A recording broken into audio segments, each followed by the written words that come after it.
ótima semana e que esta que agora se inicia seja para todos nós.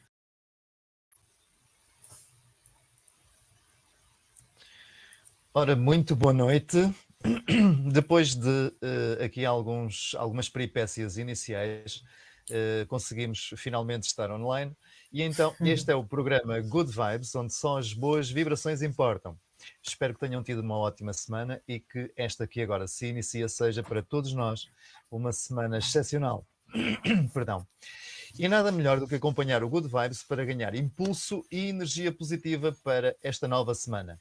E hoje vamos ter uma conversa profunda e séria, embora com o objetivo de olhar para esta temática de uma forma o mais leve possível. E vamos conversar sobre perda e luto. Conto desde já com a vossa participação nesta conversa, através dos comentários, perguntas, de modo a tornar esta conversa ainda mais entusiasmante. Lembro que esta edição do Good Vibes, que é a 23, vai ficar aqui disponível no Facebook, na minha página, sendo a posteriori também disponibilizada no YouTube e no Rumble. E quando isso acontecer, não só deixarei aqui os links nos comentários, como também os partilharei na minha página aqui no Facebook. Mas vamos começar por agradecer a presença da nossa estimada convidada, apresentando-a e depois sim, vamos mergulhar na nossa conversa. Muito boa noite, Rita Ferreira da Silva. Olá, Vitorino, boa noite. Grato por ter aceito o convite, por estar aqui connosco. E antes de tudo, queria-lhe fazer então a pergunta inicial. Quem é a Rita Ferreira da Silva?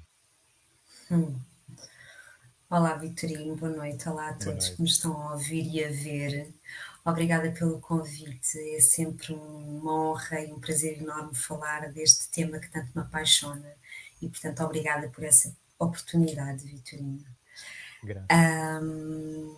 Bem, eu acho que a resposta a essa pergunta é uma resposta que eu vou procurar a minha vida toda e que tenho vindo a procurar ao longo dos últimos anos com o trabalho profundo de desenvolvimento pessoal que tenho feito e, portanto, neste momento o que eu posso dizer é que a Rita, que eu sou muita coisa e é uma paixão para mim conhecer-me e reconhecer-me e por isso é que faço tanto trabalho para que isso aconteça e é sempre uma surpresa e é sempre muito mágico e sagrado encontrar-me.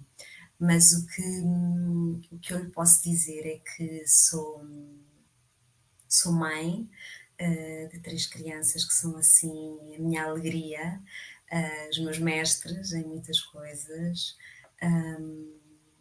Sou uma mulher que gosta muito de desafios, gosto de estar na vulnerabilidade, sou muito curiosa, gosto de aprender, estou sempre a aprender, a fazer formações. E sou muito curiosa também com as pessoas, gosto muito de ouvir as histórias de vida das pessoas, o que é que as trouxe até ao lugar onde elas estão agora. Gosto muito de desporto, gosto muito de música, gosto muito de meditar, gosto muito do silêncio, gosto muito do mar. Portanto, é assim o que eu sou, é muita coisa, mas acho que, portanto, estaria aqui o programa todo, que não é o que é suposto, mas assim, algumas coisas para vos dar a conhecer um bocadinho quem eu sou esta Rita. A Rita é lisboeta e já está, presumo que nesta área há algum tempo. Quer-nos falar um bocadinho de Uhum. como começou, de como chegou, o que é que a fez embrenhar ou escolher, digamos, esta via do contacto com as pessoas, de certa maneira, despir as nossas capas e descobrir o outro e descobrir-nos a nós através do outro. Eu sempre tive, toda a minha vida, sempre fui muito ligada emocionalmente às pessoas e sempre fiz voluntariado, sempre naturalmente, onde eu me sentia bem, era com o outro, a apoiar o outro, a acompanhar o outro, e portanto isto naturalmente foi sempre algo que eu sabia que tinha que fazer parte da minha vida. e então, na altura, quando houve a necessidade de decidir o curso que eu queria tirar, eu estava muito ativamente na área do voluntariado.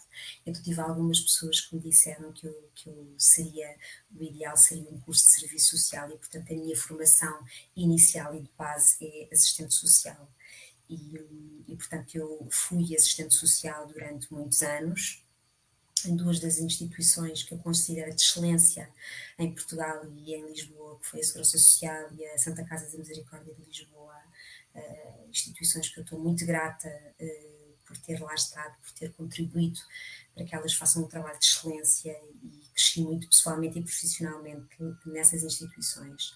Nos últimos anos em que eu trabalhei, principalmente na última década, eu trabalhei muito na área do apoio domiciliário e, portanto, estava muito presente o final de vida e o luto, quer as pessoas a quem a equipa que eu dirigia, porque na altura era diretora de uma equipa, um serviço de apoio domiciliário, que dava apoio a mais de 450 pessoas por dia e, portanto, não só eu lidava com o luto dos próprios utentes, dos próprios clientes que faleciam e, portanto, nós, como acompanhávamos aqueles clientes há muito tempo, tínhamos também que apoiar no luto dos familiares, mas também, e aí mais diretamente ainda, com os funcionários que dependiam de mim e que muitas vezes eram pessoas que estavam a tomar conta daqueles clientes anos e anos e de repente eles morriam-lhes nos braços e, portanto, também os profissionais ficavam, obviamente, numa situação de luto portanto, também tínhamos que dar esse apoio a esses profissionais. E isto foi uma parte do que me trouxe a este lugar de terapeuta transpessoal, de apoio no luto. Mas verdadeiramente o que eu sinto que fez a diferença na minha decisão de verdadeiramente tornar este o meu caminho profissional exclusivo foi perceber, Vitorino, a transformação brutal que houve em mim e no meu luto, num dos meus lutos primordiais, que é o luto pelo falecimento da minha mãe, e portanto o sentir e o viver na primeira pessoa, o sentir na pele a transformação gigante que houve com o acompanhamento que eu fiz, como a terapeuta que eu fiz, e perceber o quão precioso aquele caminho foi para eu hoje em dia ter o meu luto integrado e viver o luto da minha mãe com saudade, com dias mais tristes, mas com paz interna. E, portanto, o que eu senti foi um chamado muito grande de eu tenho que apoiar pessoas que também estão nesta situação, porque, Vitorino, há uma diferença muito grande entre sofrimento e dor. A dor é algo que nós temos quando nos acontece alguma coisa que nos magoa e, portanto, dói. E nós temos que dar cola a essa dor e temos que olhar para essa dor para conseguir transformá-la em algo que muitas vezes pode trazer uma mensagem, mas em algo que seja claro, que tenha clareza para nós continuarmos a viver o nosso dia a dia com saúde e com sanidade mental. O sofrimento, eu sinto, Rita, que muitas vezes não é uma escolha, mas que a maior parte das vezes é uma escolha inconsciente. Ou seja, o que é que eu quero dizer? Por exemplo, nós fazemos um corte no nosso braço, dói. E, portanto, nós temos que cuidar desse corte, não é? E quando cuidamos, dói, mas depois vai cicatrizando, está lá a cicatriz, quando nós tocamos, às vezes dói, mas nós só tocamos se quisermos, porque nós sabemos que está ali a ferida. Outra coisa é quando nós temos um corte e não queremos cuidar dele. E, portanto, o corte está sempre aberto. E nós, quando tocamos e vamos lá tocar, dói. E isso é o sofrimento. É nós não termos competências internas, nós não conseguirmos ter mecanismos para transformar o sofrimento, que vem de uma base de dor, em algo que possa ser transformado em amor, em paz, em clareza, o que não invalida outras coisas que depois há no luto, não é? Como a saudade que há sempre para a vida, não é? Mesmo que o luto esteja integrado e com paz, há sempre isso, mas... E, portanto, eu ter percebido que o meu processo terapêutico foi tão transformador no meu luto, quase que eu senti uma obrigatoriedade e um dever de fazer o mesmo e de poder mostrar às pessoas que estão em dor por um luto que há uma luz ao fundo do túnel. porque eu vivi isso na primeira pessoa. O que é que encontrou, justamente nesse desafio de, e permita-me aqui arrogar-me a utilizar algumas expressões, se estiverem certas, Uhum. tudo bem, se não estiverem, depois corrijam-me. Hum, a tentar consolar o que é que descobriu, que conseguia, qual era, digamos assim, a parte mais fácil e a parte mais difícil de consolar e ao mesmo tempo de fazer com que a outra pessoa lidasse com a perda e com o luto de uma forma melhor. Olha, Vitorino, eu não considero que haja uma parte fácil, portanto, não lhe consigo responder a isso, porque é de facto uma enorme responsabilidade, o trabalho que eu me propus fazer, porque de facto eu sinto que é o caminho mais doloroso e mais frágil pelo qual nós passamos, o caminho do luto e da perda. E, portanto, não consigo olhar para ele como eu conseguindo estar a acompanhar alguém nesse caminho, que eu tenha um lugar fácil, não consigo identificar. Hum, Depois perguntou-me também o mais difícil, o mais desafiante, é Sim, isso? sim. O que é que era mais impactante, de certa forma? O que é que, já agora, se me permite colocar mais uma questão, o que é que, sobretudo no início, em que começa a desempenhar, digamos, esta função de uma forma mais ativa, Uhum, o que é que uhum. sentiu que era mais profundo e desafiante nesse processo de lidar com a dor e com o luto e a perda do outro?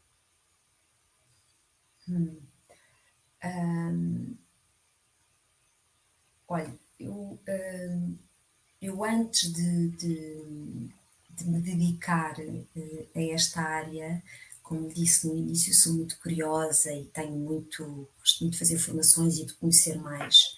E eu tinha muitos anos já de bagagem, digamos assim, eu tinha 21 anos de bagagem a atender, a lidar diariamente com o sofrimento mais primário das pessoas, não é? Como assistente social, eu lidava com as necessidades mais primárias das pessoas e, portanto, com situações muitíssimo desafiantes. Portanto, eu já trazia, quando decidi de facto entrar nesta área do acompanhamento no luto, eu já trazia essa bagagem e, portanto, emocionalmente e mesmo em termos profissionais, eu já tinha alguma bagagem. Agora, é sempre o mais desafiante, eu posso lhe dizer que é o estar no lugar sempre muito presente de eu estou cá para acompanhar, mas eu não estou cá para fazer pela pessoa. O caminho é do outro, eu estou cá para acompanhar, eu estou cá para guiar, eu estou cá para dar, muitas vezes com algumas perguntas, trazer alguma clareza ao raciocínio, trazer alguma clareza àqueles sentimentos, àquelas emoções. E isso no início pode ser um bocadinho desafiante, porque de facto a dor é tão grande, principalmente no luto inicial, a dor é tão grande, o desespero é tão grande que de facto é humano não querer fazer pela pessoa. E isso é um lugar que eu, enquanto terapeuta, tenho muito enraizado, que estou cá para acompanhar, estou cá, o que eu sinto é que sou guardiã de histórias de amor, percebe? Eu estou cá para ser essa guardiã, para apoiar a pessoa, para acompanhar a pessoa o tempo que for preciso. Tenho é que estar eu num espaço de muita presença, de muito enraizamento, de ter as minhas feridas, as minhas dores muito trabalhadas, muito sanadas, e por isso eu continuo a fazer terapia, continuo a ir aos meus retiros, diariamente faço as minhas meditações. Portanto, o desafio é esse, é estar sempre para a pessoa, mas presente em mim e perceber que eu não vou salvar ninguém. Porque, Que eu empaticamente, será um desafio, assim, bastante profundo. Eu questiono se, é possível, de facto, e se já consegue com alguma, fluidez, segurar-se bem na fronteira entre, o apoiar e o experienciar o sofrimento alheio. Como assim, Vitorino? Quando está a lidar com pessoas, por exemplo, num processo de Uhum, luto, terá uhum, naturalmente de fazer, e acabou por dizê-lo agora mesmo, por outras palavras, de fazer aqui uma fronteira entre o estar em presença e acompanhar, ajudando, uhum, mas não vivenciar pela pessoa, não se envolver emocionalmente com a uhum, dor que não é sua. Esta fronteira é muito uhum. difícil de estabelecer quando se está a falar de perdas muito profundas, sobretudo imaginemos aqui um cenário de uma perda familiar muito próxima. É difícil manter a Uhum. fronteira entre o estar ali e ajudar, acompanhar e não se deixar envolver emocionalmente.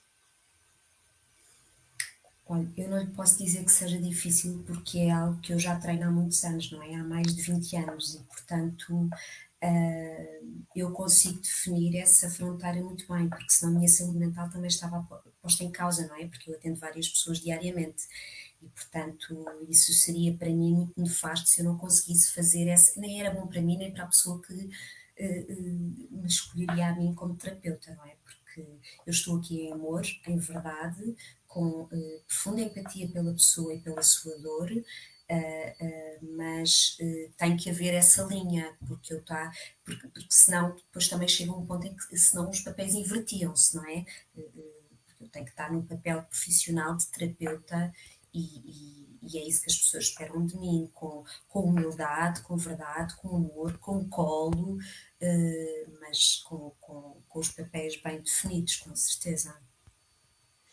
De uma forma geral, a Rita lida com várias coisas. Por aquilo que eu pude compreender, a Rita trabalha com várias situações.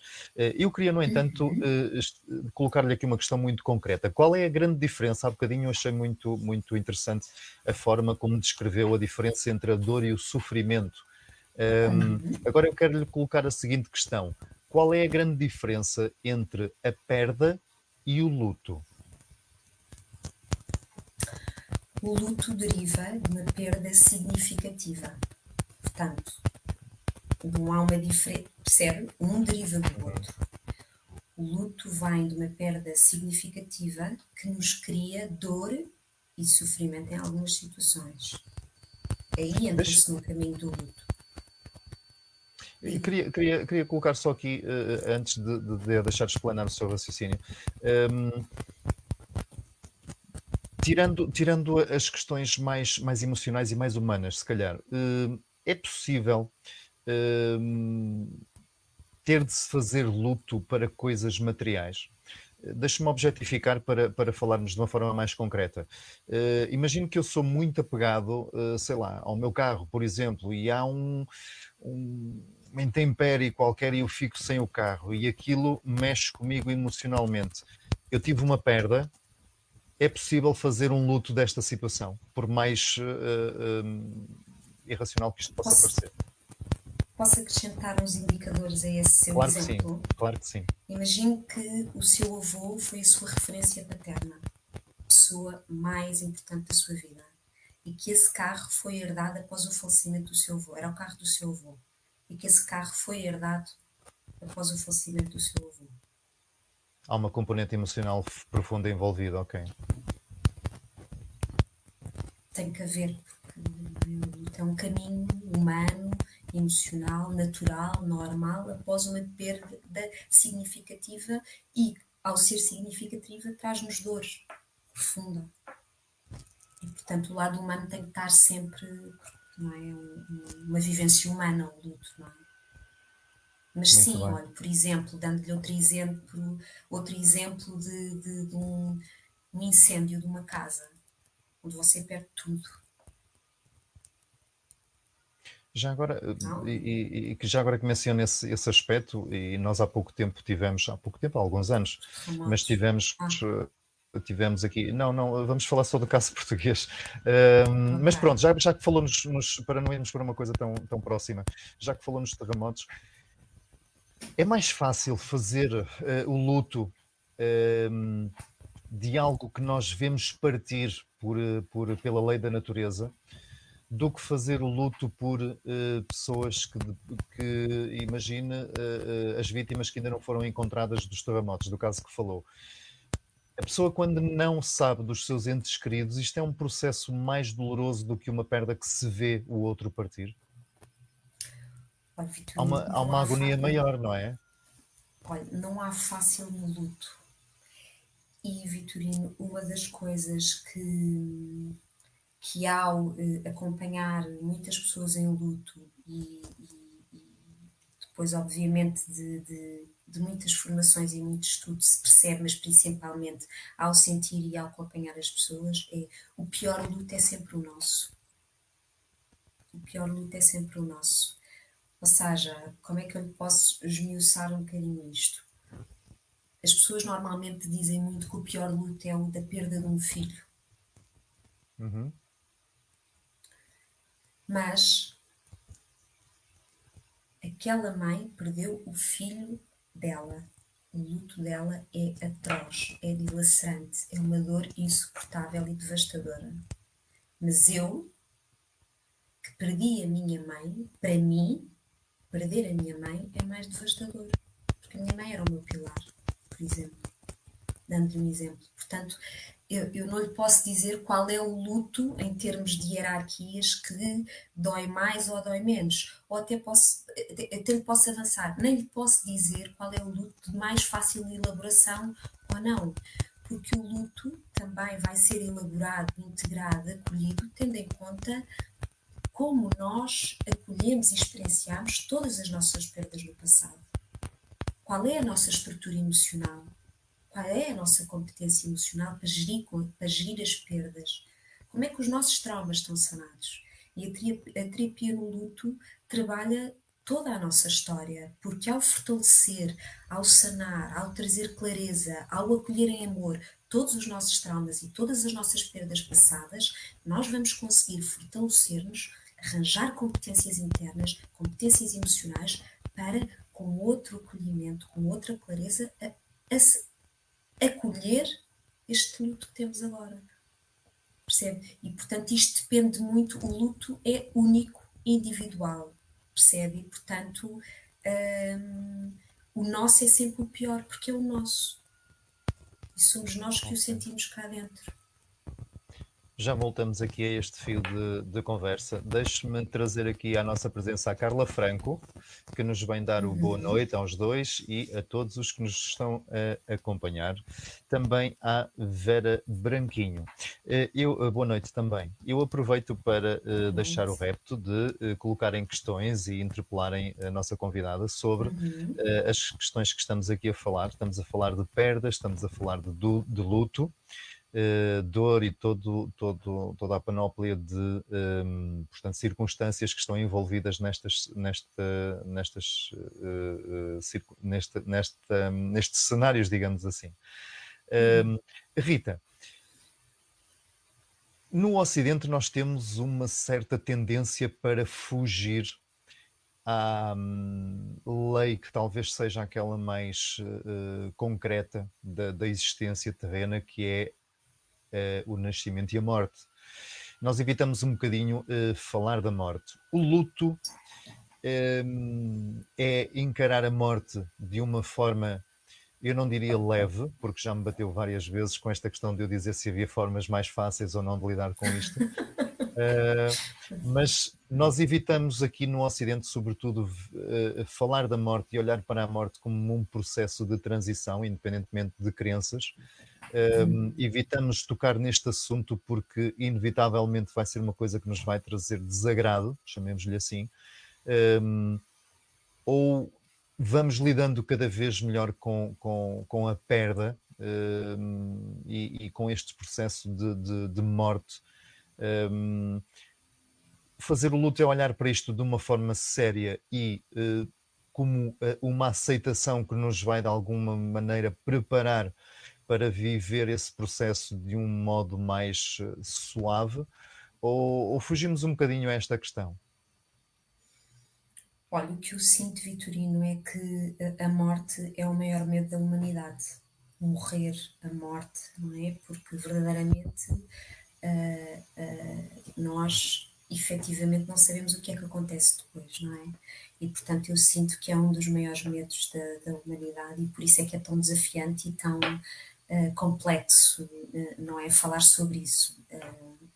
Mas de facto falar sobre isso não atrai, portanto é sempre bom falarmos sobre estas questões. Relativamente às perdas, o que eu sinto é que nós, desde pequenos, nós somos ensinados e habituados mas principalmente ensinados a adquirir coisas. Mas não somos ensinados a despedirmos das coisas e, portanto, um Há hábito um muito apego, grande não é? do apego. Exato. Há, é isso, desde que crescemos que o apego é algo muito alimentado até inconscientemente por todos nós. Relativamente àquilo que disse de se fizermos um luto, se tivermos um luto bem elaborado, se nos prepara de alguma forma para a nossa finitude, para a nossa morte. Eu pessoalmente, eu só lhe posso responder por mim. Eu pessoalmente sinto que sim, que traz-nos outra paz, porque o luto que nos traz é a experiência na primeira pessoa de que há coisas verdadeiramente que nós não controlamos. Ponto. Que nós não controlamos. Não controlamos se aquela pessoa morre ou não, e no início é muito desafiante controlar como nos sentimos, gerir as nossas emoções, gerir tudo o que se passa no nosso corpo, na nossa mente, no nosso coração. E, portanto, o luto é um grande mestre na arte do não controle, do desapego e, de facto, de olhar para a nossa vida. Eu acho que quando o luto começa a ser integrado, nós começamos a olhar para a vida e para o pormenor, para os pequenos pormenores da vida, com um olhar mais claro.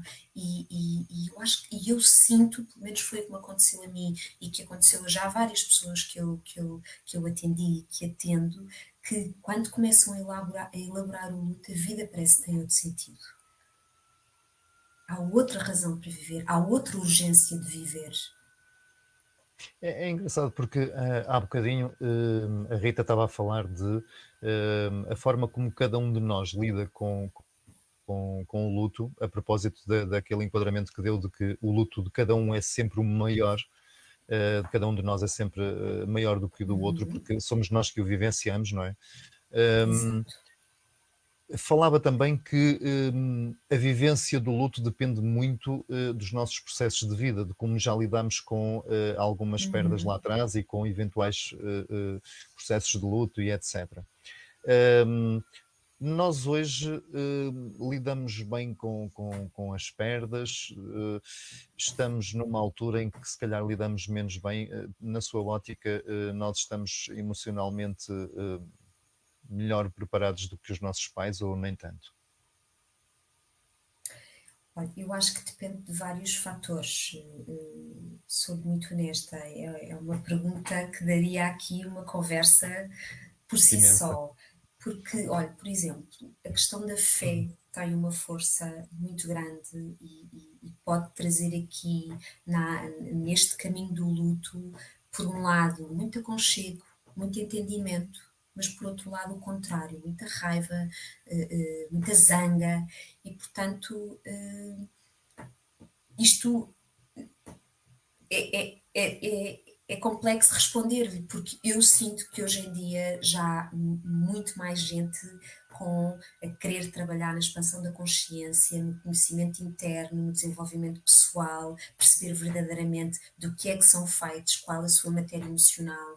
E eu acho que isso é de uma riqueza enorme para quando nós somos confrontados com uma perda, podermos ter aqui outra capacidade, competência para lidar com essa perda. Eu Portanto, é muito subjetivo. peço desculpa por interromper a Rita, temos aqui algumas Diga. intervenções nos comentários que eu queria, entretanto, comentar, que a Rita comentasse, mas antes disso queria lhe colocar uma questão a propósito do que estava a falar. Quando nós perdemos alguém e por vezes podemos lidar com isso de uma forma mais construtiva ou mais benéfica, vá lá, E por vezes Uhum, podemos lidar com isso com raiva, com zanga, justamente com aquela uhum, terceirização, que é um, perdão, que é um termo brasileiro que eu gosto muito, que é, uhum, por exemplo, como somos uma, uma, uma cultura, ou vá lá, uma sociedade muito intrincada na fé religiosa, sobretudo, uhum. a tendência para dizer porque é que Deus, a vida. Há uma expressão que eu agora estava a tentar me lembrar e que não me está a ocorrer. A vida é tão injusta, é isso, a vida é tão injusta. Há aquela tendência para culpar uma terceira parte por esta perda, por esta dor que se está a viver. Isto é uma forma benéfica para quem está a viver este processo ou é uma forma disruptiva que vai apenas e só aparentemente servir como escapatória?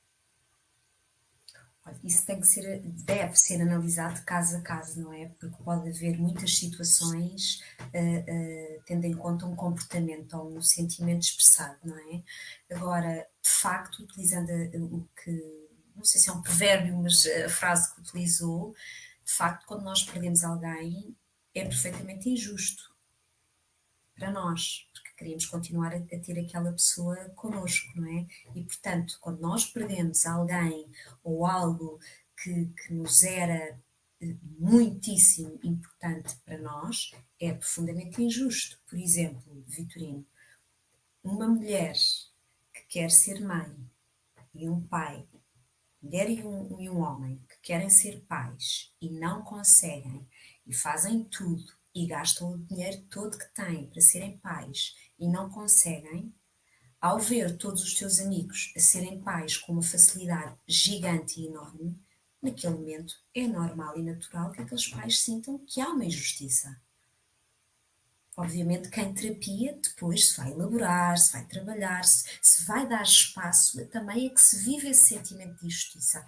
Porque na terapia o que para mim é importante é que haja um espaço sem juízo de valor, porque muitas vezes com os amigos, com a família, há esse juízo de valor. E há necessidade de cuidar, vais ficar bem, não é? Do cuidar, há um espaço na terapia em que a pessoa verdadeiramente pode dizer com todas as palavras e com todo o seu sentimento e com toda a sua raiva que de facto é uma injustiça enorme. E dar espaço para que venha essa injustiça toda, para que venha essa raiva toda, para depois a pessoa ir ao cerne da questão. Mas é Percebe que engraçado eu. porque já não é a primeira vez que a Rita acaba por dizer que não há aqui uma espécie de nem de paternalização, digamos assim, de desvalorizar um bocadinho aquele sentimento que está a ser vivido, aquela Uhum, emoção que está a ser vivida pela pessoa que teve a perda, uhum.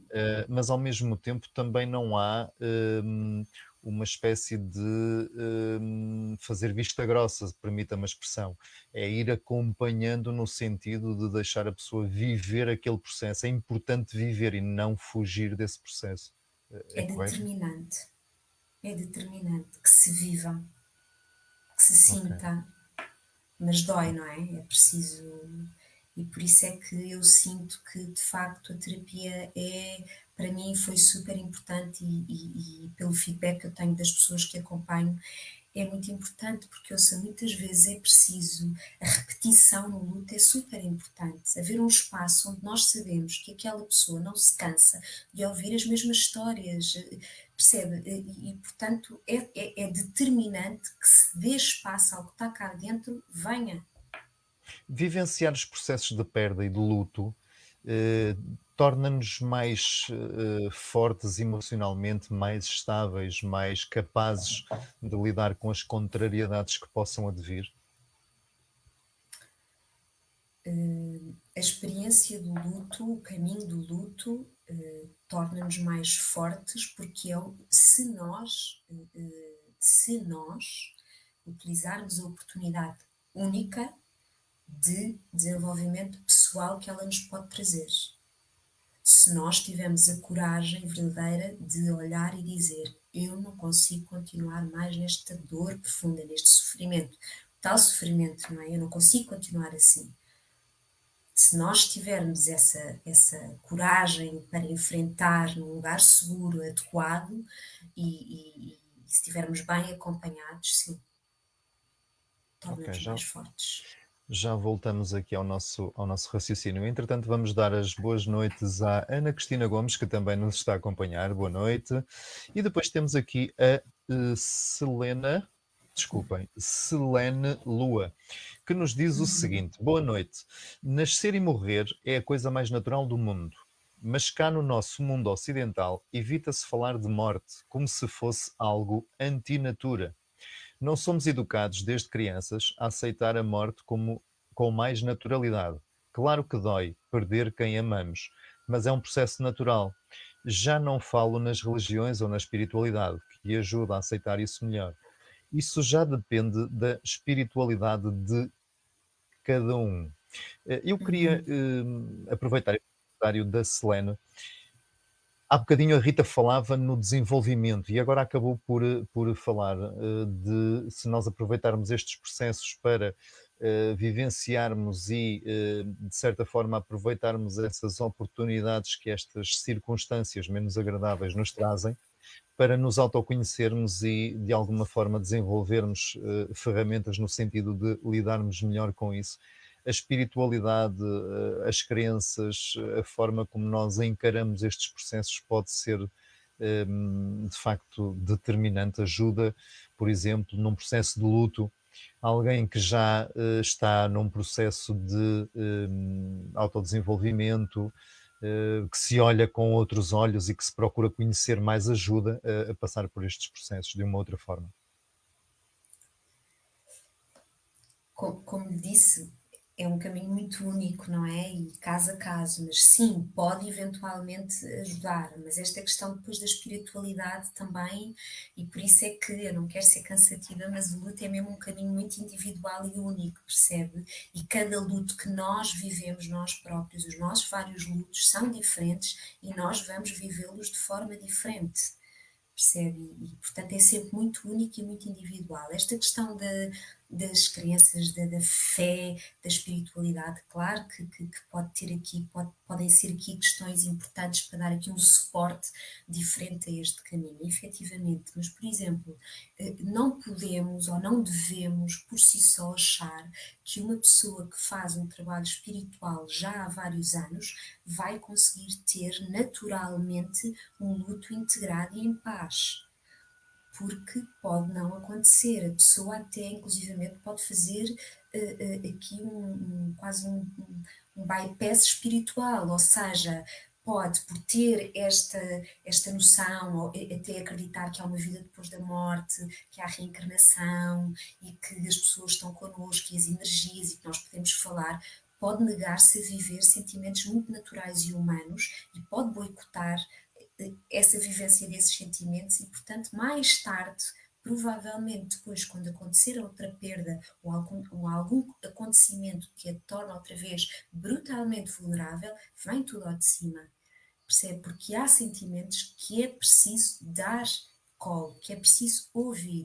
Mesmo que nós saibamos que a pessoa que vamos nos reencontrar novamente, que tenhamos algumas crenças, não é? Ou que está junto de Deus, é sempre importante, porque há sempre alguns sentimentos que surgem e que é preciso também vivê-los, senti-los, que é para verdadeiramente essa dor estar em paz, serena e integrada.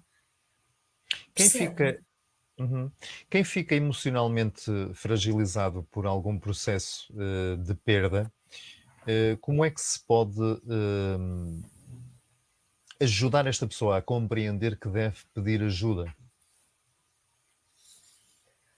Olha, eu dou sempre muita importância e tenho, já tive e tenho ainda consulta com familiares para perceberem, porque a própria pessoa não quer ainda, não se sente capaz de fazer terapia, portanto são os próprios familiares que vêm e amigos que vêm para ter algumas dicas, para mostrarem algumas preocupações, alguns casos específicos, alguma situação específica. No fundo é estarmos muito atentos, é, por um lado, perceber que a vida da pessoa mudou radicalmente. Uma parte dela também morreu com a pessoa que partiu. Uma parte dela também, aquele exemplo que eu dei há pouco da infertilidade, não é? Uma parte daquela mulher e daquele homem também morre com a infertilidade. não vão ser pais nem mães, algo que sonharam provavelmente toda a vida. E, portanto, quando há esse início desse caminho do luto, há uma parte dessa pessoa que também morreu e, portanto, a vida da pessoa mudou drasticamente.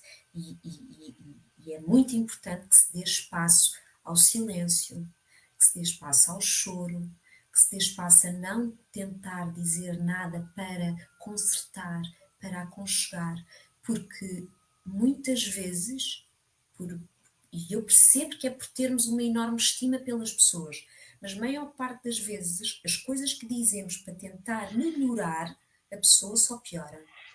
Porque não há nada que vá melhorar. A única coisa que poderia melhorar o bem-estar e a dor daquela pessoa era não ter acontecido aquela perda, não é?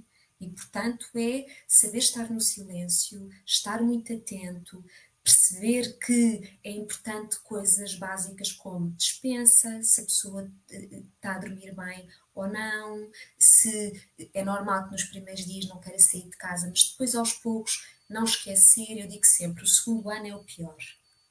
Porque o primeiro ano as pessoas estão sempre muito atentas. O telefone toca, as mensagens tocam, as primeiras datas estamos sempre acompanhados por pessoas, por amigos, por família.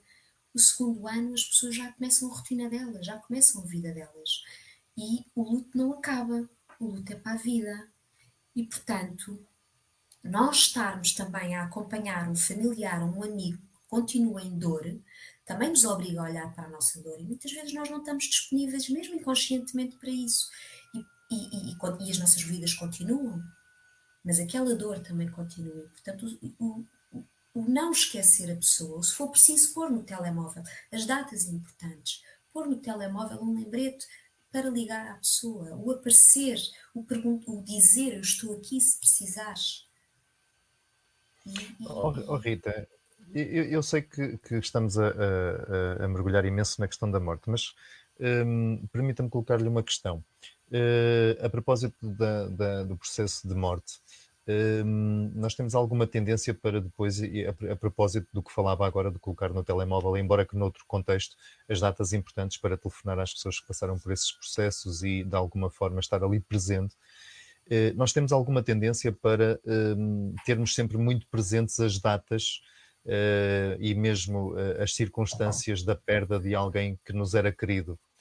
Isso ajuda no vivenciar do luto ou é mais um alimento para o sofrimento? As datas Sim. em si, As as, datas, as, o lembrar na data específica em que a pessoa partiu, o lembrar que ela partiu, vivenciar um bocadinho essa saudade, mas de uma forma. as datas agudizam sempre, não é? Algo que para nós é muito difícil pensar que é possível agudizar, não é? Que é a dor do luto. Mas as datas efetivamente são dias difíceis. Mas São, também depende um bocadinho da forma como se vivenciam, não é? pois, como falávamos há pouco, depende de pessoa para pessoa, porque, ouça, mesmo alguém que tenha o luto integrado, como eu, no dia do aniversário da minha mãe, é sempre um dia um bocadinho que eu estou emocionalmente um bocadinho mais sensível, que eu gosto sempre de fazer, gosto muito de ir à praia, que era um sítio que eu gostava muito de ir à minha mãe, gosto muito de ir à praia para homenageá-la, para, percebe? Portanto, são dias sempre que nós não esquecemos, os aniversários, o Natal, há sempre essas datas, são sempre marcantes. Agora, de facto, e aquilo que estava a dizer, que nós estamos na nossa conversa, estamos a centrar muito de facto no luto por morte, mas o luto não acontece só por morte, não é?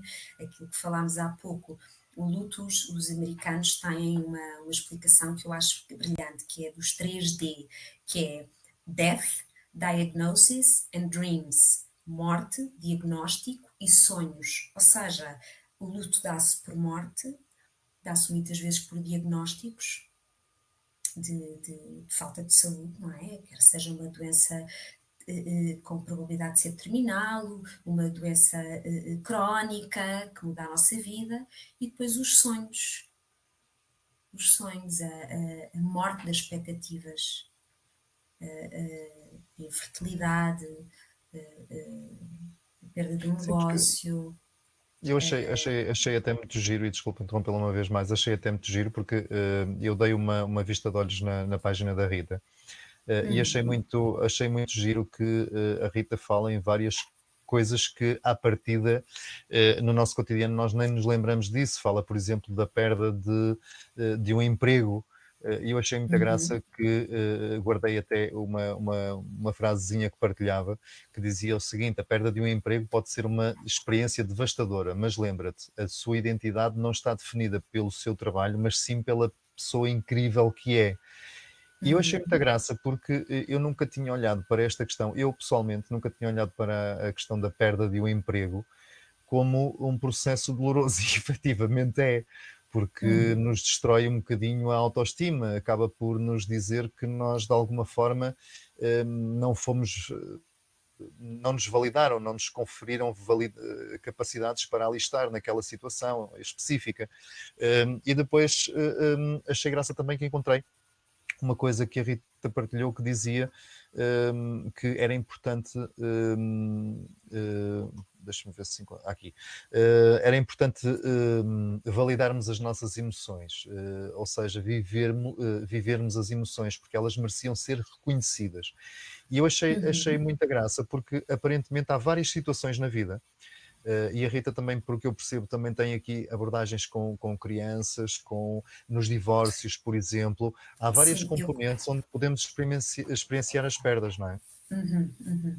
eu não trabalho com crianças, eu acompanho os pais e Uhum. há estudos, inclusivamente recentes, que dizem que a terapia nos pais, que são as pessoas de referência das crianças, que a terapia nos pais tem resultados muito benéficos no luto das crianças. Porque obviamente que são os pais que são as pessoas em que os miúdos mais confiam, pais, responsáveis, tutores. Eu São em as referências. crianças não, sim, não, eu não trabalho com crianças, mas sim com os pais, com crianças que estão em situação de luto. Mas fez uma pergunta antes, não foi, Vitorino? Ou não? Eh, Já não. Acho que sim, que tinha eu- perguntado antes de mas, falar das crianças. Mas mas pronto, continua. também me perdi um bocadinho agora, desculpa. Podemos. Já sei, das emoções, não foi? De reconhecer. De Sim, sim, sim, reconhecer que devíamos e vivenciar as emoções porque elas são importantes, e muitas vezes tendemos a exatamente. não vivenciar as emoções, sejam elas mais leves ou mais densas, não é? Sim, sim. É muito importante e é determinante para o caminho do nosso luto. Olha, eu vou-lhe dar o meu exemplo pessoal. A minha mãe faleceu após uma luta contra um problema oncológico e, ouça, foi assim avassalador, um processo muito violento, muito doloroso, do princípio ao fim. E eu, e a minha mãe era assim, nós éramos muito próximas e éramos muito próximas, tínhamos uma relação que eu estimo imenso e que eu tenho muitas saudades.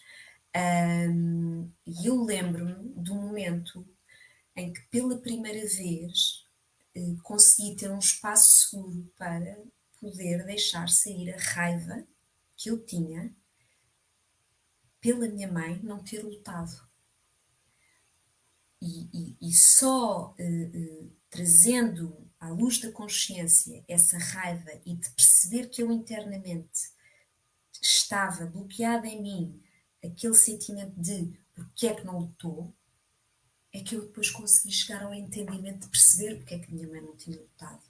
Mas só porque dei espaço a que a raiva viesse é que eu consegui perceber também e ter alguma compaixão pelo processo e o caminho da minha mãe, que me devolve depois a um caminho de mais clareza na minha dor. Percebe? E, portanto, é muito determinante que haja esse lugar de deixar vir sem pudor, sem vergonha. E isso é o que a terapia tem de sagrado, é que é um lugar só da pessoa. Só estou lá Muito eu bem. e a pessoa, e, portanto, pode-se dar espaço a que venha tudo sem vergonha.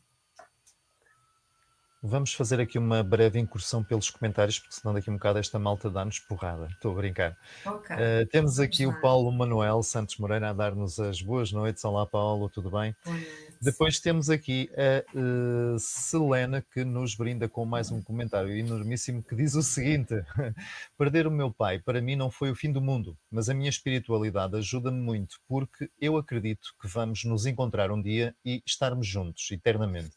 Portanto, há uma esperança chamada fé, para além de sentir a sua presença às vezes, quando me vem visitar. Tudo isso me ajuda muito, mas como humana que sou, às vezes sofri e sinto saudade palpável de ser humano. Mas a minha fé é a minha força. Isto é uma forma de vivenciar o luto, Rita. Uhum. E que bom, não é? Que a fé e que a espiritualidade da Selene a ajuda a ter aqui uma relação em paz com a partida do pai. Que bênção, não é? Muito bem. Depois temos aqui o Paulo, que nos brinda com uma questão que diz o seguinte: e no caso de crianças passarem essa crise de uma perda, o processo terapêutico é diferente? Eu, como já disse, eu não trabalho com crianças, mas sim, claro que é diferente e tem a ver com, obviamente, com as idades, com a maturidade de cada criança, mas obrigatoriamente tem que ser diferente, não é? Uma criança não tem o desenvolvimento emocional que os adultos têm, nem a capacidade de insight que os adultos têm, nem a capacidade muitas vezes de fazer sentido às coisas, não é? Mas depende muito da idade, da maturidade, mas claro que sim, é um processo diferente. Muito bem. Temos aqui também a Cris Barbosa. Olá, Cris. Ela diz o seguinte: tudo na vida é um processo. É importante vivenciar o momento e trabalhar a compreensão, a aceitação e a aprendizagem desse momento. Eu vou aproveitar este comentário Uhum. da Cris para perguntar à Rita o seguinte: quando ela diz aqui que vivenciar o momento é trabalhar a compreensão, a aceitação e a aprendizagem desse momento. Ao trabalharmos esse momento com compreensão, ou tentando, digamos assim, compreender o momento, nós estamos a aceitar, já estamos a, de alguma forma, descodificar e integrar este processo de Sim, perda, por exemplo. sim, a compreensão vai-se fazendo, não é? A aceitação vai-se fazendo, é uma integração, não é? E, portanto, é um caminho, é um processo, como a Cris diz, e muito bem, é um processo que é importante vivenciar cada momento. E em cada momento nós vamos tendo altos e baixos, percebe? No luto é um caminho de avanço e recuos, portanto, às vezes até pode haver alguma aceitação, e alguma compreensão, mas depois há um dia em que de facto acontece alguma coisa e nós nos sentimos outra vez um bocadinho mais desesperados e portanto de facto é um processo com avanços e recuos, altos e baixos, mas é importante trabalhar, acolher tudo o que vem para de facto se haver este lugar da compreensão e da aceitação. Muito bem. Damos também as boas noites à Alice Loureiro e a todos vós que nos estão a acompanhar. Se quiserem colocar questões, aproveitem agora, que já estamos à conversa praticamente há uma hora. Rita, também trata das questões de perdas que estão relacionadas com, e perdoa-me aqui a redundância, que estão relacionadas com os relacionamentos. É mais difícil, lá vou eu para o mais difícil, hoje cismei com os difíceis e com os fáceis. Um, é mais difícil trabalhar um relacionamento que se perdeu mediante o grau, digamos assim, de compromisso que ele tem, objetificando de outra forma ou simplificando. Uhum. Namorados que se separam é um processo que não será agradável, mas que será mais fácil de trabalhar do que, por exemplo, um casamento que acaba. Oh, Eu Vitorino, sei, você não vai-me está a bater fazer a outra minha vez. vida fácil, porque é assim, como lhe disse, percebe, depende de situação para situação, depende de como a pessoa emocionalmente se encontra, percebe? Porque imagino, no exemplo que deu, um casamento que já são alguns anos, há o desgaste até dos filhos, e os dois deixa de haver intimidade, deixa de haver interesses comuns, a rotina do dia a dia deixa de ser compatível, e portanto os dois até consideram que o melhor é separarem-se. Então, sendo Namorados, teimoso, diga, desculpa, eu não me esqueço da questão. uns namorados, um casal de namorados que é muito recente, mas há aqui uma paixão muito grande, há aqui um síndrome do apego muito grande, torna o processo mais desafiante, Que percebe? engraçado. Mas sendo teimoso, Ok. Eu não o me quero homem, repetir muitas vezes, sabe? Senão depois deixam de nos ouvir. o homem e a mulher lidam de formas diferentes com a perda, de uma forma Da minha, geral. Sim, da da sua minha experiência. experiência, das pessoas que eu acompanho, hum, a única questão que eu posso assim identificar, mas pronto, é para identificar uma questão, é que alguns homens que eu acompanho no início têm é desafiante para eles falarem sobre as suas emoções, porque não foram educados nesse sentido. Mas por outro lado, eu tenho homens que falam lindamente das suas emoções e mulheres que têm esse desafio. Agora, obviamente, mulheres e homens são diferentes, percebe? Portanto, logo tem que haver formas diferentes, mas a dor é universal e o luto é universal e, portanto, eu não lhe consigo identificar assim muito mais, mas de facto não consigo mesmo, Vitorino, desculpe. Rita, Porque vou-lhe colocar. não. Tudo bem, desculpe interromper mais uma vez. Vou-lhe colocar uma questão um bocadinho sensível, mas que, independentemente de ir quase novamente onde nós estávamos há bocadinho, mas há pessoas que vão experienciando pequenas perdas e que não as vão nem falando nem partilhando com ninguém e vão guardando essas perdas internamente. Uhum, uhum, Vão, de alguma forma, guardando essas perdas no seu cofre interno, até que chegam a um ponto em que talvez o turbilhão interno seja tão imenso que escolhem interromper a vida. uhum, É impossível descodificar, perceber sinais, pequenos alertas, mesmo a pessoa não partilhando, que possam de alguma forma identificar que aquela pessoa está num processo espiralante ou num processo de desespero emocional e mental. É possível identificar sinais, pequenos trejeitos, pequenas posturas, é possível perceber isso. olha, não há uma lista, porque cada pessoa é única, não é? Agora, a morte por suicídio é uma morte por doença, como a morte por cancro. Uma pessoa que acaba com a própria vida está profundamente doente e, portanto, tem que ser acompanhado por diversas especialidades, convém ser acompanhado por diversas especialidades. Agora, há circunstâncias, para tentar responder um bocadinho à sua pergunta e não ir outra vez à unicidade de cada um, não é? Há de facto questões que podem ser um red alert, não é? Um jovem que era extrovertido e que de repente começa a ficar mais reservado, que não quer contacto com os amigos, que está. Os pais, os amigos têm que estar atentos para perceber que houve ali uma mudança, mas ouça, a morte por suicídio, há muitos estudos, há muita doutrina sobre isso, porque de facto é um tema que inclui muita coisa, percebe? E, portanto, para mim é muito desafiante responder essa pergunta, porque lá está, depende de caso para caso, mas é as pessoas que conhecem o outro, mas muitas vezes também acontece, já acompanhei situações de pessoas que perderam alguém de morte por suicídio e que não houve nada que elas sentissem, mesmo os psiquiatras e quem os acompanhava